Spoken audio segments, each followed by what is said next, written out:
మనోరంజని న్యూస్ ప్రతినిత్యం ప్రజలకు. ఈ బుధవారం మీకోసం ఒక ఆధ్యాత్మిక కథ, సత్యం ధర్మం భక్తి గురించిన ఒక మహత్తర సందేశాన్ని మనోరంజని తెలుగు టైమ్స్ అందిస్తుంది. ఒక చిన్న గ్రామంలో రఘువీరుడు అనే రైతు ఉండేవాడు. అతను ధనసంపద కోసం ఎప్పుడూ ప్రయత్నించడు, కాని సత్యం, ధర్మం మరియు సత్కార్యాలతో జీవించేవాడు. ఒకరోజు పొలాలకు వెళ్లిన రఘువీరుడు దారిలో పడిన ఒక ప్రకాశవంతమైన రత్నాన్ని చూశాడు. అది ఎవరి రత్నం అని రఘువీరుడు తెలియక మొదట ధనవంతుని వద్దకు తీసుకెళ్లాడు. అయితే ఆ ధనవంతుడు మోసగాడిగా ఇది నా రత్నం అని చెప్పాడు.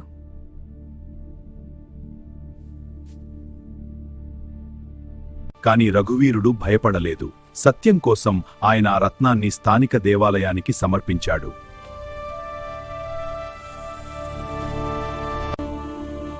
ఓ రఘువీరుడా, భయపడకు.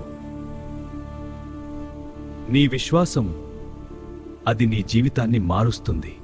నువ్వు ధనవంతుడిని మించిన సత్కార్యవంతుడివి. ధనం కోసం కాదు, సత్యం మరియు సన్మార్గం కోసం నువ్వు చేసినది నిన్ను శాశ్వత సంతోషంలో నింపుతుంది. ఆ రోజు నుండి రఘువీరుడి జీవితం మరింత సుఖంగా మారింది. గ్రామంలో కూడా అతడి ప్రవర్తన అందరికీ ఆదర్శమైంది. భక్తులారా, ఈ కథ మనకి ఏమి నేర్పుతోంది అంటే, బుధవారం రోజున సత్యం, ధర్మం, సహనం మరియు భక్తితో చేసే ప్రతి కర్మకు భగవంతుడు ప్రత్యేక అనుగ్రహిస్తాడు. ధన సంపద కంటే మనసు శాంతి, నిత్య ధ్యానం మరియు భక్తి మనకు శాశ్వత సంపదగా ఉంటుంది.